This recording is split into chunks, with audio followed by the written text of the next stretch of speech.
Hi everybody, I'd like you to imagine, if you will, the following horror scenario. First off, excuse the noise in the background. I've got a very large fan running to keep me cool. So, one of your fans in the middle of a heat wave decides that it's going to fail. So if I try to turn it on, that is the maximum rotation you get out of it. You can also feel it buzzing. So, fear not, because there is usually a resolution. First off, unplug your fan. Second off, remove the front guard. Then, remove the blade itself. Now the blade is a reverse thread. So to loosen, you go to your right, like so. And then the fan will just pull off, like so. Next thing you want to do is to remove the back guard. You can also see there just how stiff that is to turn. So untwist this to remove the back guard. And typical fans will have sort of an arrangement where you've got screws going through holding on this rearmost cover here, which actually covers the electronics and the motor itself.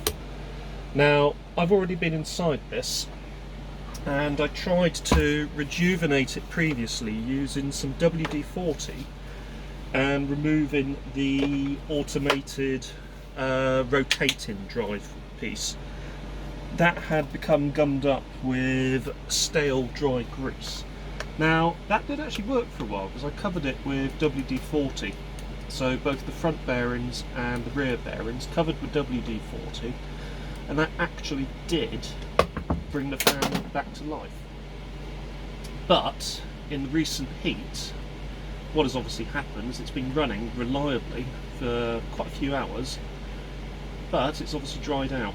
So we're going to need to go for a more permanent solution. And that permanent solution is going to involve greasing the fan motor, both front bearings and rear bearings. So, let's just get this open. It's taking a little while. There we go.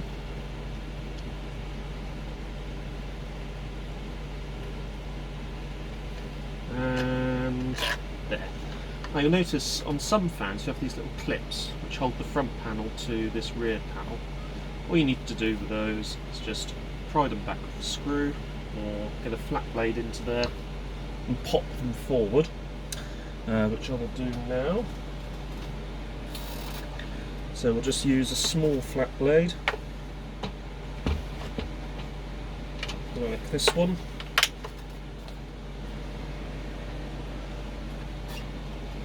We will just go 1, 2, 3 and 4. And that should prise off like so. There we go, that comes off there. And then you're left with this little arrangement. So you've got the coil for the motor, you've got the earth there for the the earth coming in, so the whole metal unit is earthed.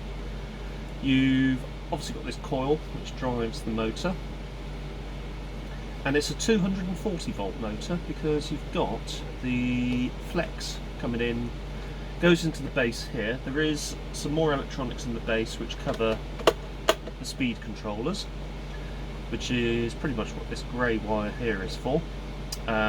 Blue is going to be probably neutral, and red is going to be live, and then obviously the green and yellow is going to be earth. Now, as you can see, this one I have previously removed the little gearbox that you have. So the gearbox actually works by having a worm drive on the back of the motor shaft. That motor shaft then actuates the gear mechanism, and by doing that oscillates this backwards and forwards.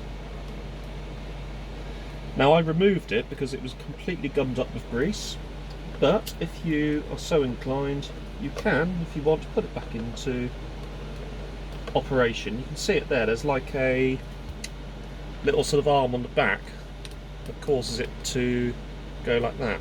It's actually quite an elegant solution. So there's like a cam on the back, and the arm, the motor rotates the cam, which rotates the whole body of the fan in one direction and then the other. Now, the plunger that you normally have on top of the fan actually engages this cog to the spindle there. So when you pull it up, it disengages it, so that just freewheels. When you push it down, that engages with the cog, which then engages with this lower cog, which causes the to and fro motion. So, first thing that we're going to do is we're going to take off this front bearing. Now, the front bearing is held in with a couple of screws, so we'll just pop those out like so.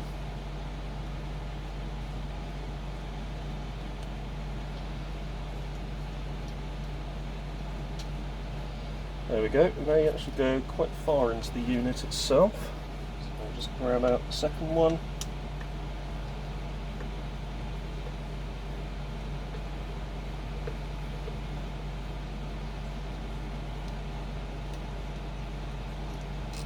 There we go. And that releases our front bearing. Ultimately, you can actually release the whole motor itself. So there's the inner housing, you've got the rear bearing there, and that gives us access to be able to grease up that rear bearing. There's a couple of screws on top here, which, if I take those out,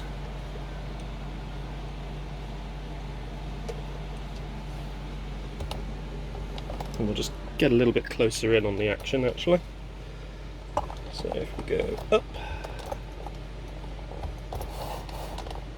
there we go, and just pan down.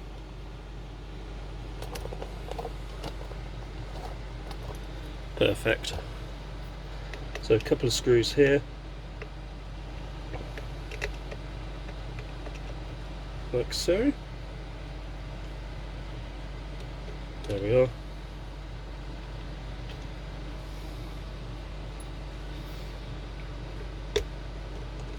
And that allows me to take off this rear piece there, and that actually gets you to this rear bearing, so there's good access to the rear bearing itself. And I can also just see what that rear bearing's like. You can actually see, if you look into there, I'll just hold it up that way, you can see where the old grease does seem to have dried up quite a bit. So be careful, there's a little washer on there, be careful not to lose that. So we'll just take that off. And we'll put that back onto this spindle so that we don't lose it. So I'm going to go and get some high temperature grease and sort this out. Alright, so we've got some grease. I'm going to grab a little bit and just plop it onto said bearing at the back.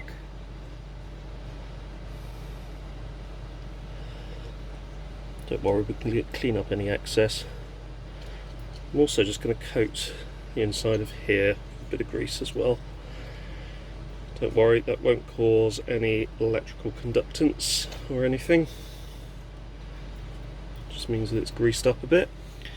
Do the same with this front bearing as well, although that does seem to spin quite freely, as you can see there, so there doesn't seem to be much issue with that, but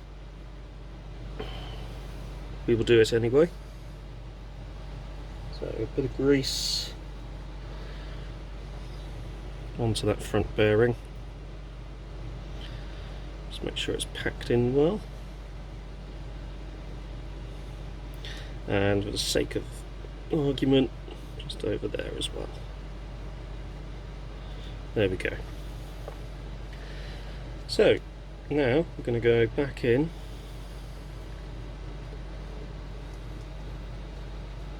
like so.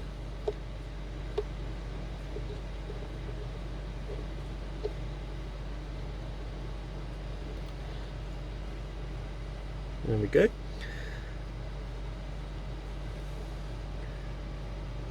And we'll put this front back on. Now, because this here actually makes up part of the mounts for the bearings, that's got to come back around up onto there, like so. And then we can go in with our top screws.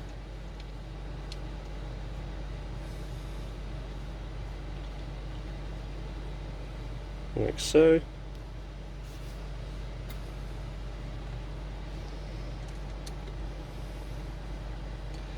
Then just screw those down.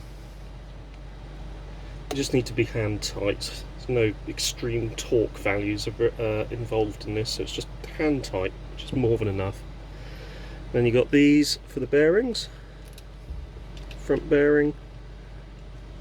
There we go. Other side of the front bearing. There we go. Just get those screwed into place.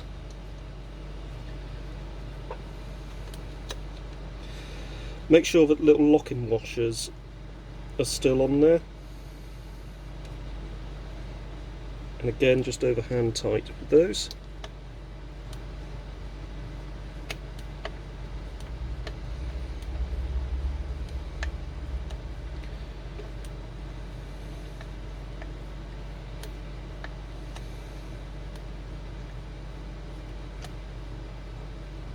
There.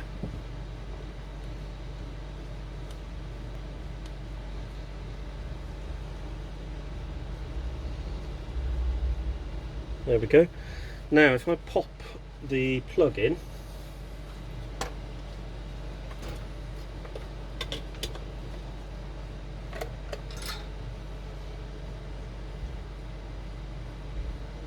there you go, that's spinning a lot better than it was. There we go. And what we'll do now is we'll just put this rear piece on. Incidentally, if you've still got the gearbox in there, you might want to just pack that with grease as well, so that you've got your rotate function again. I'll be honest, I very rarely use fans like this in that rotate mode. I'd rather just have the air blasting onto, well, usually me, to be honest with you, or wherever it's going. So this front piece, just tilt the fan upwards like so. That, go over there. That'll come up slightly like so. That'll come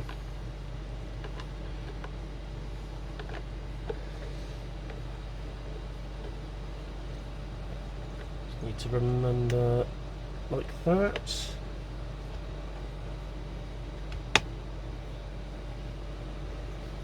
Which I think that's over like so. Actually, it's underneath there. Then down, down, down, and down.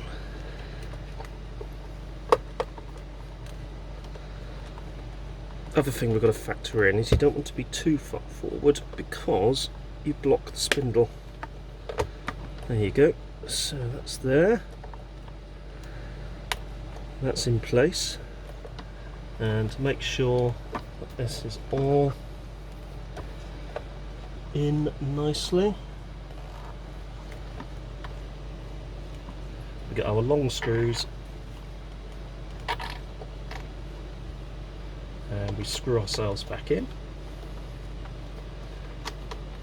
That should angle the fan correctly. There we go. And here, this one.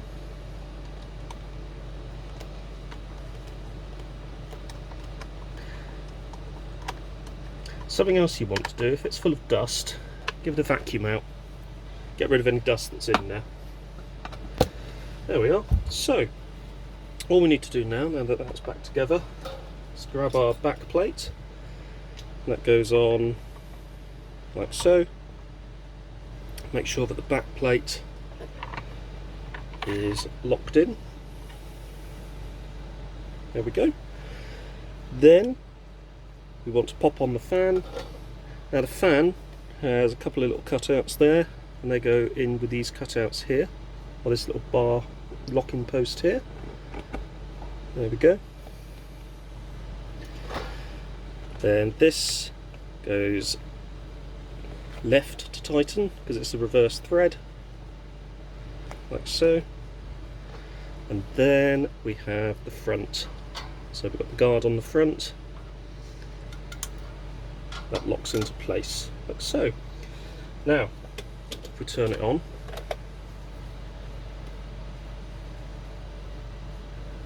we now have a fan that works.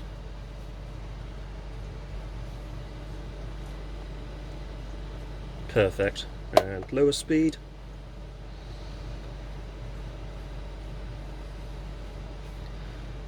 Higher speed.